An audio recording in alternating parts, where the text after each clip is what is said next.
All right, here we go. Welcome back, everybody. This is David here. I'm at CEG Dealer School. We have a new class, and we're going to teach place bets today. This is going to go up on our CEG Dealer School website, and there's going to be a student version and a regular short version. And this is literally going to just be about place bets. The first thing we're going to do is I'm going to kind of go over the order of operations very quickly, so you see how place bets play a role.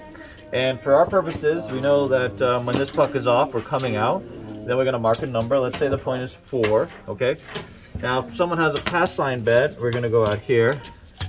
We're going to look at a come bet. Now, all we're doing right now is order of operations. And we're going to show you guys sort of how this fits in. We're going to go over the place bets in a second, okay? But let's say this pass line player also has a come bet, okay? Don't pass player, their point's 4. They're going to lay $10. This person's going to take $10 odds, okay? And this would be like an atypical scenario on a table, maybe. You got a player over here betting the field, okay? This player has a come bet rolling, and then I have a player, we'll say it's the same bet. This same person also has place bets on the 6 and 8, which we're actually going to go to next, okay? So if a 6 or an 8, let's say a 6 is called, okay? Again, we're going to take, so we're going to go outside, we're going to take from the field because that's a loser, put it right here, okay?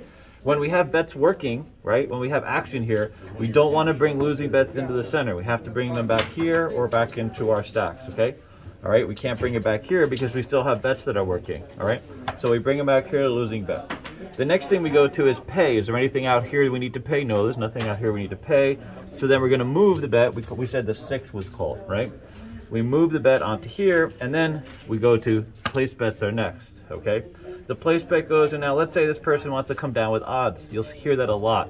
People will use place bets to pay the odds on the comeback. So down with odds, you just work with what you have, okay? You have a total of $13. So if they said down with odds, you would be like, okay, you would assume that they would want to use the $10, but maybe they want more, right? What's the maximum they can use on the 6?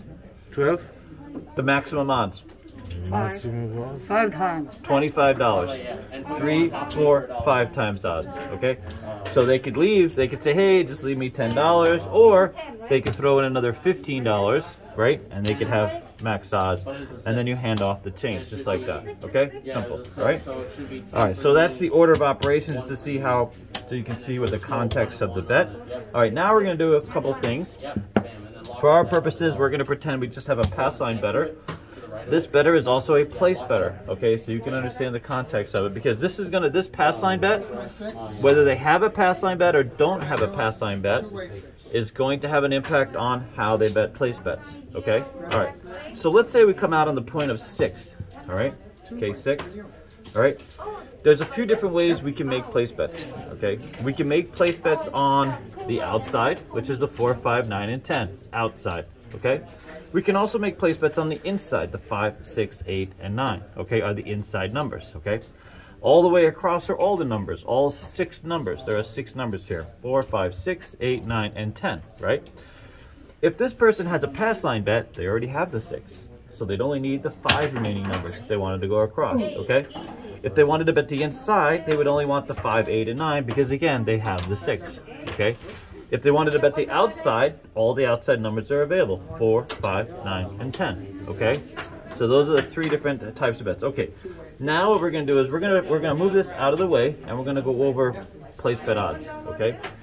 So on a $5 table, you can bet $5 on every number, okay? You want an extra $1 on the 6 and 8, okay? Every check needs a mate on the 6 and 8, that's what we say. On the red, and it works for red, green, and purple. Black, a little different, but we'll get to that later, okay? So on a $5 table, the minimum you can bet is $5 each on the place bets, okay? The 4 and 10 are gonna pay 9 to 5, okay? Every 5 is gonna pay you $9, okay? On the 5 and 9, okay, every 5 is gonna pay you $7, okay?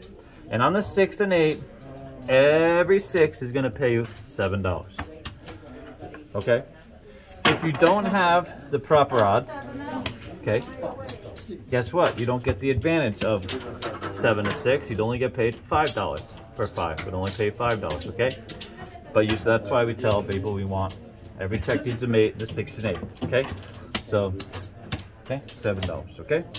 Now, if I have $10 on the 10, guess what? It gets paid $18, right? Because I have 2 units now. 9 to 5 times 2, $18, okay? On the 5 and 9, if I have $10, I'm gonna get $14, exactly. Okay? And if I have $12 on the 8, I'm gonna get $14 as well. Okay? Same thing here. Okay. Yep. It basically makes my heart rate push. Okay. Set this up. Okay. Alright. And then, alright, there we go. Alright, so we got 18, 14, 14, 14, 14. Okay? If I have 3 units on the 10, I'm going to get paid $27, right? 3 times 9, $27. Okay? Okay? $27. If I have 3 units on the 5 and 9, I'm going to get 3 times 7, $21. That's correct. If I have $18 on the 6 and 8, again, also $21. Okay? $21, and then I'm going to get another 21. And then 18 pays $27. Okay? All right. You're going to notice a little bit of a difference here. We're going to go up 1 more unit. So this is 3 units on each number. Okay? Yeah. Now we're going to go and do this a little bit differently here. Okay. Now, when we go up to $20 on the 10, we do what's called a buy. Okay, a buy bet. Different. It's a little different. Okay, the buy bet is going to pay 2 to 1 minus a 5% vig. Okay. Now, if we were going to pay 9 to 5, it would have paid $36. Okay, just like that. 4 times 9, $36, right? But because it's a buy button, or because it's now a buy bet, because casinos will automatically buy it at 20. Some do it at 10, okay, but most do it at 20. Now it's going to pay $40 minus $1 for every 20, 5% vig, okay? So you are going to get $39. Or you as a dealer are going to pay 40 for 1, okay? All right, 40 for 1, okay? Okay. So here, 40, and then we'll just put here 1, 40 for 1. Okay, if we have $20 on the 9, it's going to pay $28. 4 times 7, $28, okay? If we have $24 on the 8, it's like $20 on the 9, it's going to pay $28, okay? Okay. All right, it takes me long. Okay, here we go. Okay. All right. Buy. Okay. 28. 28 and 40 for 1. The player would have to pay 1 and you mark it with a buy button. Now, some places you don't need the buy button.